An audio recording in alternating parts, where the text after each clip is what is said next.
asalaamaaleykum mbokki Sénégal ci ndigalu Serigne Mouhamadou Lamine ibn Cheikh Abbas Sall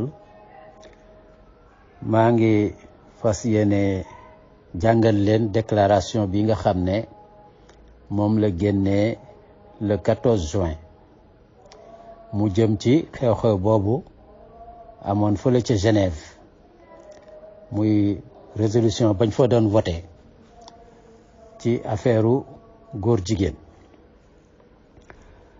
Déclaration bi nag sëñ bi daf ko def ci français ba noppi ñu war koo tekki ci wolof kon ñaar yépp la ñuy boole tey.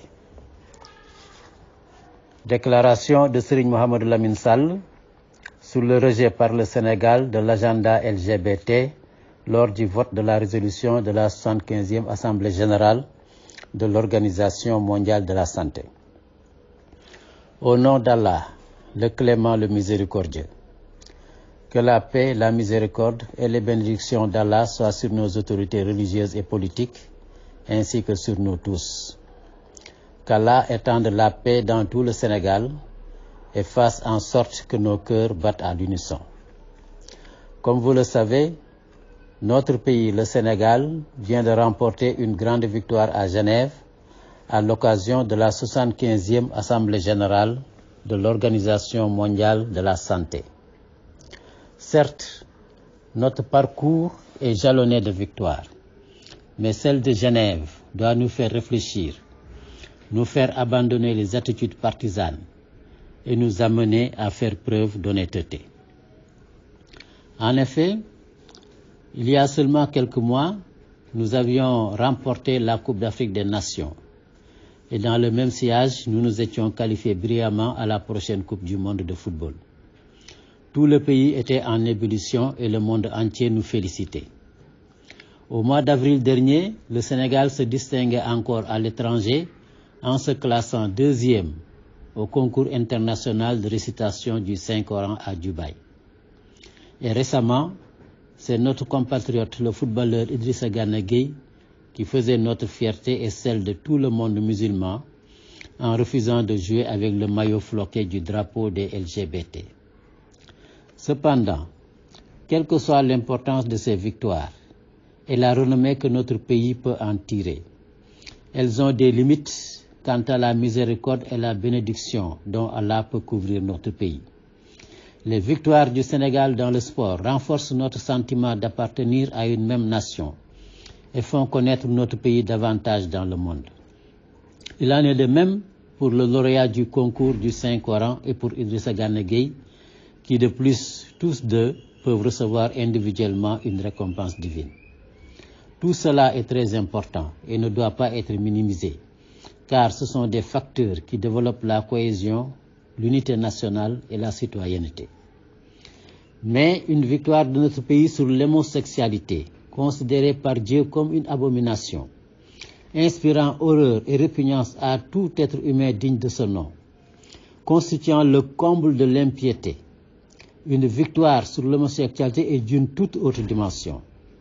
Aujourd'hui, si le Sénégal faisait partie des pays qui ont soutenu la résolution ou qui se sont abstenus, cela aurait créé un terrain favorable au développement de l'homosexualité avec ses répercussions négatives sur l'avenir de nos enfants et de notre pays. De ce point de vue, personne ne doit passer sous silence cette position courageuse et publiquement assumée d'opposition à l'agenda LGBT que seuls le Sénégal et la Libye ont adopté parmi les nombreux pays musulmans présents à cette rencontre. Le président de la République Macky Sall mérite donc nos chaleureuses félicitations et nos remerciements pour son courage, pour sa défense de nos valeurs religieuses, pour son attachement aux exigences de la paix sociale. Pourtant, c'est pendant cette période où le Sénégal fait l'objet de critiques à l'étranger pour sa répression des actes contre nature et son rejet de toutes les recommandations visant à dépénaliser l'homosexualité, que des acteurs politiques et religieux font campagne dans notre pays pour accuser le régime du président Macky Sall de soutenir l'agenda LGBT. Nous espérons qu'avec ce vote à l'OMS et la déclaration nette et claire du président Macky Sall sur ce sujet, Ceux-là vont reconnaître leur erreur, se faire humble et féliciter le président de la République. Nous espérons surtout qu'ils retourneront dans les mosquées et auprès des khalifes généraux pour prêcher la vérité. Pour ma part, je tiens à rappeler ma position antérieure sur la criminalisation de l'homosexualité. Car si nous parlons au nom de l'islam, tout acte contre nature doit être puni de la peine de mort. Et étant donné que la peine de mort n'existe plus dans notre arsenal juridique, se battre pour la criminalisation de l'homosexualité est un leurre et un non-sens. De plus, une procédure criminelle est plus longue et plus compliquée qu'une simple procédure pénale, et elle tendrait à retarder les sanctions contre les délits d'homosexualité. Donc ceux qui parlent de criminalisation dans le contexte sénégalais poursuivent certainement des objectifs inavoués, très éloignés des principes islamiques, et nous leur recommandons d'y renoncer. Pour conclure, je voudrais saluer la position du clergé catholique du Sénégal qui vient de réaffirmer son opposition intransigeante à toute velléité de légalisation de l'homosexualité. Cette convergence de vues des musulmans, des catholiques et de l'État du Sénégal sur la condamnation de l'homosexualité, de la violence et de diverses formes d'extrémisme nous donne beaucoup d'espoir pour notre vivre ensemble dans la paix et le développement. Qu'Allah fasse miséricorde à nos vénérés guides spirituels qui ont fait du Sénégalais ce peuple assis sur des valeurs. Qu'Allah protège le Sénégal des dissensions, des épreuves et des malveillances. Que la paix et les bénédictions soient sur vous. Bismillahi rahmani rahim. maa ngi ñaan yàlla suñu borom mu wàccee yërmande ak ay ngëneelam ci suñu kilifa diine yi ak ci suñu kilifa aada yi ak ci sénégalais yépp. yal na yàlla lawal jàmm ci Sénégal te tàppe xol yi ba ñépp juboo. ni ngeen ko xamee ci fan yi ñu génn Sénégal am na ndam lu rëy ca Genève ci juróom-ñaar fukkeelu juróomu assemblée générale organisation mondiale de la santé. dëgg la suñu réew yàgg naa am ay ndam waaye ndam li ñu am ci Genève war naa tax ñu delloo ci xel yi bàyyi parparloo bi te jëfandikoo mandute. yàggul dara Sénégal jëloon na fi champion d'Afrique ci wàllu football ba noppi qualifié coupe du monde. réew mi yépp bég ñépp di sargalante. ci weeru avril bii ñu génn am na doomu Sénégal bu fi jël ñaareelu place bi ci concours international tari alxuraan bi amoon ca Dubaï. loolu yépp di ay ndam yu rëy a rëy. bërki démb footballeur bi di Idrissa Gana Gueye sigil na réew mi yépp ak diine ji ca France ba mu lànkee ne du sol maillot bu am drapeau góor jigéen di bokk ci ñiy lawal ñaawteef googu. waaye nag ndam yooyu lu ñu rëy rëy ak ni ci sunu réew ràññeekoo ci àddina bi am na fu ñu yam ci diggante réew mi ak yàlla suñu boroom ci lu aju ci yërmande ak ngëneel yi ñu yaakaar ci moom. boo ko seetee bu baax ndam yi Sénégal am ci wàllu yooyu ma lim léegi kenn waru koo xeeb ndax dana gën a dëgëral li ñuy wax Sénégal benn bopp la. dana tax sunu réew gën a ràññeeku ci àddina bi dana tax Sénégalais yi gën a fonk seen réew. waaye réew mi am ndam ci wàllu xeex jëfi góor jigéen nga xam ne yàlla daf koo rëbb doomu aadama bu nite seexlu ko mu bokk ci bàkkaar yi gën a bon. loolu dafa nekk ndam loo xam ne mën naa remplacer bépp ñaan bu ñuy defal réew mi. tey jii bu Sénégal àndoon ci résolution bii di lawal jëfi góor jigéen mbaa mu nëtër ci ni ko réewu jullit yu bari defe kon yàlla danañu mere danañu jéppi. suñu mag ñu baax ñi dëgëral diine lislaam ci réew mi dinañ ñu mere dinañ ñu jéppi te suñuy jikkoy doom mën na fee jaare yàqu. kon nag kenn amul droit di noppi ci taxawaay bu jàmbaare bi Sénégal am ca Genève nangoo jàmmaarloo ak tubaab yi nga xam ne bëgg nañu àddina bi yépp topp leen ci ñaawteef yooyu. Sénégal képp ak Libi ne duñu ànd mukk ci luy lawal jëfi góor jigéen. loolu réew mi yépp war nañoo jóg taxaw sargal ci président Macky Sall ci ni mu aare sunu diine ci ni mu aare sunu jàmm ci ni mu aare sunu njaboot. may fàttali li fi xewoon ci gannaaw ndax ba nga xamee ne réew yu bari ak kuréel yu bari ci àddina bi ñu ngi doon dal ci kaw Sénégal di wax naan dañu fee sonal góor jigéen yi, di wax naan état Sénégal ndaje bu am ci àddina bi ñu war faa jël ay dogal yuy dooleel góor jigéen dafay taxaw ne àndu ci.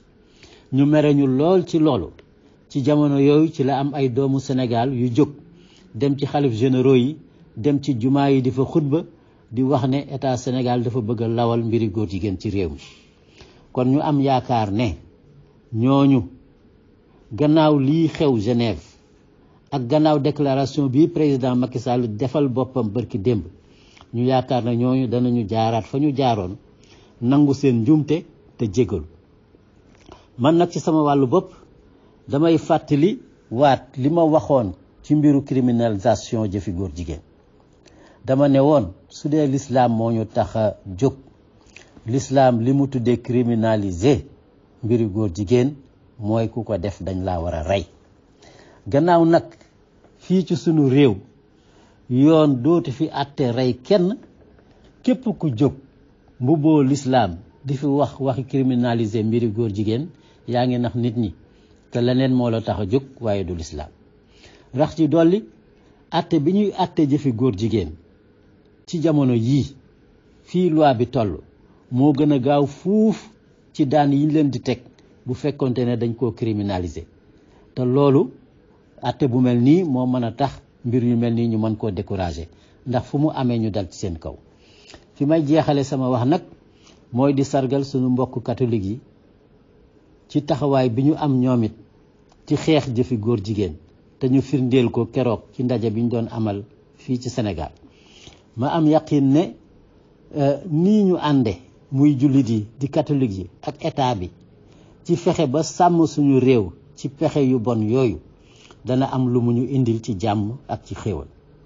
yal na yàlla yokk leeru sunu mag yu baax yi nga xam ne seen liggéey moo feeñ ci Sénégal tey. yal na yàlla aar Sénégal ci ñàkk juboo, aar Sénégal ci natt bu metti ak ci ñi nga xam ne yéene wuñu jàmm.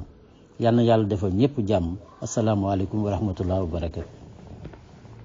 bi ñu jógee ñun ba def le tour du Sénégal waxtaan ak askan bi parce que question bi question de société la man rek sañu maa jóg ni lii laa ci bien vrai que ni man na maa wax ni man lii laa ci bëgg mais xëy na foofu la yem mais su ma ci bëggee lu taxaw wala ñu soppi ko loolu nag doon daf may dépassé dafay dépassé ànd sàmm ji koy question wu société la il faut ñu waxtaan ci ak société bi. loolu waral on est allé voir en fait les Sénégalais fekk leen ci seen i gox dem seeti seen i kilifa aussi muy bois sacré bi. muy l'église catholique.